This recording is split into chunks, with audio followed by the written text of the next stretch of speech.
इतने हालात बद से बदतर कर दिए हैं, जिसे हम कश्मीर को जन्नत गिनते थे, दूसरा स्विट्जरलैंड गिनते थे, आज उसको इन्होंने जहन्नुम बना दिया। ऐसा नहीं है कि हर चीज की जिम्मेदारी राहुल गांधी के सर पे ही डालेंगे। माननीय प्रधानमंत्री जी, प्रधानमंत्री आप हैं, माननीय अमित शाह जी गृह मंत्री आप हैं, कुछ जिम्मेदारियां आपकी बनती हैं जो आपको ही उठानी पड़ेंगी।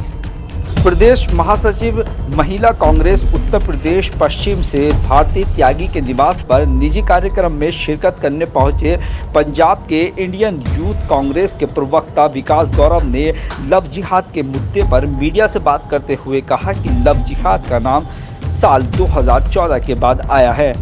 देश में भाजपा सरकार और उत्तर प्रदेश में योगी सरकार आने के बाद लव जिहाद नाम की पैदाइश हुई है।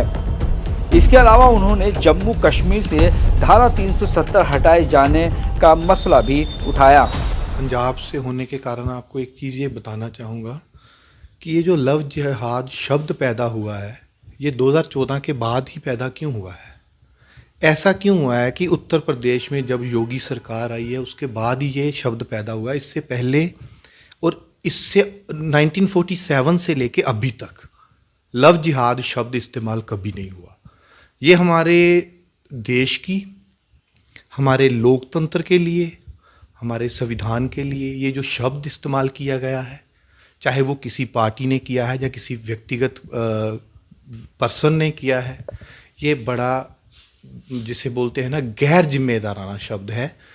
लव जिहाद का मतलब कि आप किसी को, अब पंजाब में हिंदुओं की शादी सिख में होती है तो क्या उसको क्या बोलेंगे? लव जिहाद का क्या लव उसको नाम दे देंगे लव खालसा का? इन चीज़ों को मद्देनज़र रखते ये शब्द जब से भाजपा सरकार यूपी में आई है, 2014 में जब केंद्र में आई थी, तो इन्होंने मिलकर जो शब्दों का इस्तेमाल किया है हिंदू मुस्लिम को लड़ाने का, हर जगह पे इन्होंने तोड़ने की कोशिश की गई है, संविधान के साथ छेड़छाड़ की गई है। ये बिल्कुल गैर जिम्मेदाराना बयान है भाजपा का।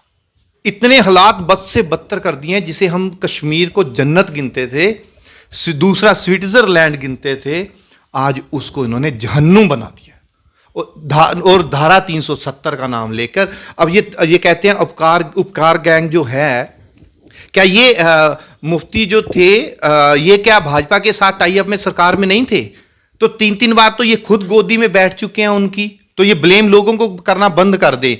ऐसा नहीं है कि हर चीज की जिम्मेदारी राहुल गांधी के सर पे ही डालेंगे। माननीय प्रधानमंत्री जी, प्रधानमंत्री आप हैं, माननीय अमित शाह जी गृह मंत्री आप हैं, कुछ जिम्मेदारियां आपकी बनती हैं जो आपको ही उठानी पड़ेंगी।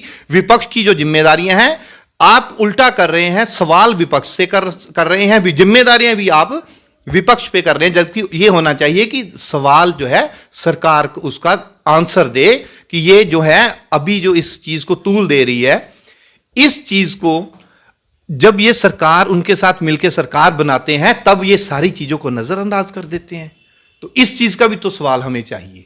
देखिए, जिस चीज़ को मैं सबसे पहले तो ये कहना चाहूँगा कि जो जनादेश है, जो बिहार की जनता ने कांग्रेस के लिए और महागठबंधन को मंजूर नहीं किया, नकारा है, तो ठीक है, जनादेश का मैं स्वागत करता हूँ और ठीक है उनकी सरकार बनी। पर इसमें कुछ चीज़ें तो ऐसी सभी लोग जानते हैं कि 20 से लेके 25 सीट्स ऐसी थी जिसपे 100 से कम जो वोट्स की जो है वो गिनती हुई है, और हम 10 सीटों से अगर महागठबंधन सरकार बनाने से में सक्षम नहीं रहा है, 10 सीटों से कम में रहा है, अगर 25 सीटों की गिनती ईमानदारी से दोबारा हो जाए, मैं आज भी शर्त लगाता हूं, ये मेरी जुबान है, मैं बात कर रहा हूं कि आज अगर 25 सीटों की गिनती हो जाए तो महागठबंधन की सरकार दोबारा बन सकती है।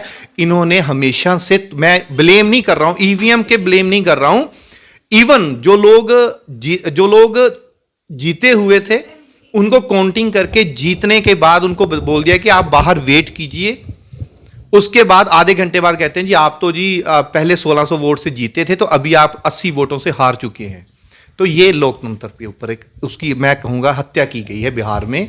बाकी मैं बिहार की जो जनादेश है उसका स्वागत कि ओवैसी की 4-5 सीटों से कोई हमें फ़र्क नहीं पड़ता, पर मैं एक चीज़ ये ज़रूर कहूँगा कि ये उसी भाजपा की बी टीम है, इन्होंने जो सेंध लगाई है उससे ना तो कांग्रेस को कोई फर्क पड़ा है।